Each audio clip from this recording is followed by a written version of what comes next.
cheated, lied to, or scammed? She's tackling every opportunity to make something that's going wrong right. Better call Bingo.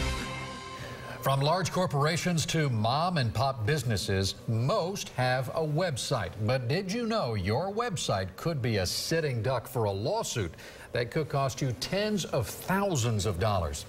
Business websites, just like the physical locations, are required under the Americans with Disabilities Act to be accessible. And that includes customers who are blind or deaf.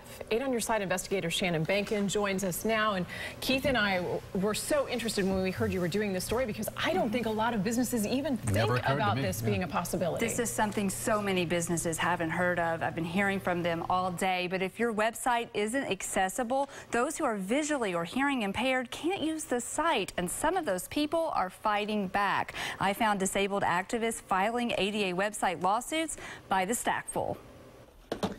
Ben Tundis and Donna Dansel own Island Comfort Footwear in Westfield Countryside Mall in Clearwater. And this is my shipping area where I do my web orders.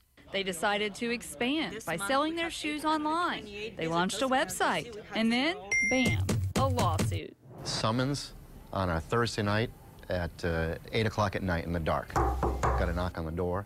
A blind woman in South Florida claims their website isn't compatible with screen reading software used by the visually impaired, leaving her unable to buy their shoes. It's a $65 a month website.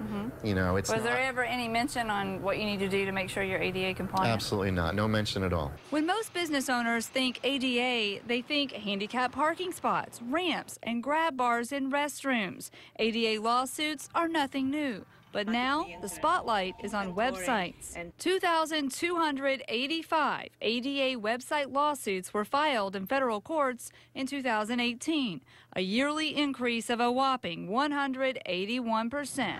Emily Fuller, the woman who sued the Clearwater shoe store, has gone after 175 businesses in the past 2 years, shown here by all of these lawsuits. First, she went after big names like Sephora, Home Depot, and Chick-fil-A. Now she has sued a store that sells Tampa Bay Lightning gear inside Amalie Arena. Critics call these mass lawsuits a shakedown. The attorneys are telling us, we spoke to many, they're saying you can't fight this. If you fight this, you're going to quadruple your bill. There's nothing you can do, just write them a check. Companies settle because there's no defense to ignoring ADA requirements. Ms. Fuller's attorney tells me his client is an advocate fighting to improve society, and these lawsuits are not going away. $3:49.72 link. To better understand the struggle facing the blind, I sat down with Louise Payton, a Tampa woman who uses a screen reader to do things like shop, Suspected Seminole Heights serial killer speaks. read the news, Enter email or phone edit. and use Facebook. When websites don't have the correct codes to communicate with her software, she's excluded. Terms link prime not a robot checkbox not checked. It has to be really frustrating. You get this far and you can't get past that one thing. Exactly. Frustrations like that are why Chris Danielson of the National Federation of the Blind tells me businesses need to update their websites. But he believes education and negotiation should come first. Rather than spraying businesses with a fire hose of litigation, a much more thoughtful and transparent approach would be a better form of advocacy. Tundis agrees with that. Now take a few steps with that thing compared to your fanning. He takes this lawsuit personally and says he would have helped Ms. Fuller and changed his website if she had just asked. Now we service everyone here as if they're our family. So who's making money on this? Well, the plaintiffs aren't supposed to receive any money because they aren't allowed to sue for damages under the ADA, but the lawyers are collecting attorney's fees that could range from a couple $1,000s to $20,000 and a lot more if this goes to trial, and that's why so many people settle. But that could crush a small business. I mean, Yes. it begs the question, how do you make sure that your website is compliant, and is it a simple fix?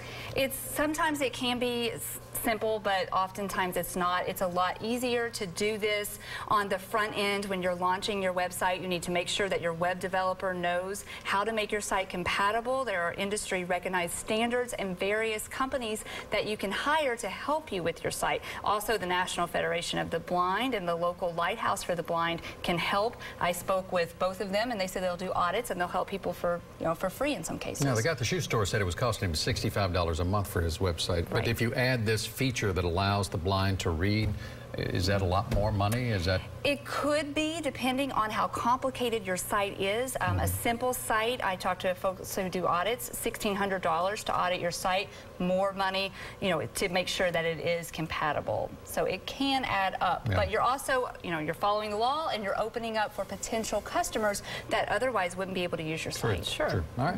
Interesting. Never would have thought of it. Thank you, Shannon. Thank you. If you have a problem that needs solving, you better call Benka. The telephone number is 1-855-BENKEN.